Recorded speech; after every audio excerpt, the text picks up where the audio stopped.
Hi friends, நம்ம நாகாஸ் கிச்சன்லேருந்து already idli பொடி ready பண்ணி சேல் போயிட்டுருக்கு. அடுத்த ஒரு பொடி ரெடி பண்ணிகிட்ருக்கோம். என்னென்னு பார்த்தீங்கன்னா மஞ்சள் பொடி தான்.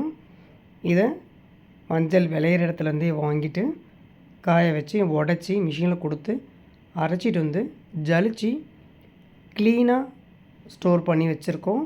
பேக்கெட்டு 2 நாளில் பேக்கெட் பண்ணிவிடுவோம்.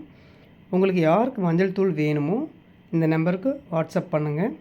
நாங்கள் அதனுடைய ரேட் சொல்கிறோம். உங்களுக்கு வேணும்னா நீங்கள் வாங்கிக்கலாம். ஏன்னா இட்லி பொடிக்கு அடுத்தது மஞ்சள் பொடி நாங்கள் ரெடி பண்ணி சேலுக்கு கொண்டு வந்திருக்கோம். அது உங்களுக்கெல்லாம் தெரியப்படுத்தணுன்றதுனால இதை நான் இந்த வீடியோவை ஷேர் பண்ணுறேன். அரைச்சிட்டு வந்து மஞ்சள் பொடியை கையில் எடுத்து காமிக்கிறேன் பாருங்கள். டார்க் எல்லோவாக கமகமன்னு வாசனையாக இருக்குது.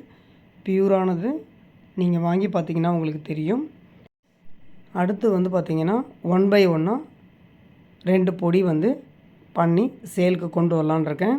அது என்ன பொடின்னு பார்த்தீங்கன்னா கருவேப்பிலை பொடி அண்டு எள்ளு பொடி. இது ரெண்டும் நான் அடுத்தது ரெடி பண்ணி சேலுக்கு கொண்டு வர போகிறேன். யாருக்கெல்லாம் வேணுமோ வாட்ஸ்அப் பண்ணுங்கள். ஆல்ரெடி கருவேப்பிலை பொடி எள்ளு பொடிக்கு ஆர்டர் எனக்கு வந்துருச்சு. நான் பண்ணி கொடுக்க போகிறேன். வேணும்னா நீங்களும் சொல்லுங்கள். Bye bye. Thank you so much.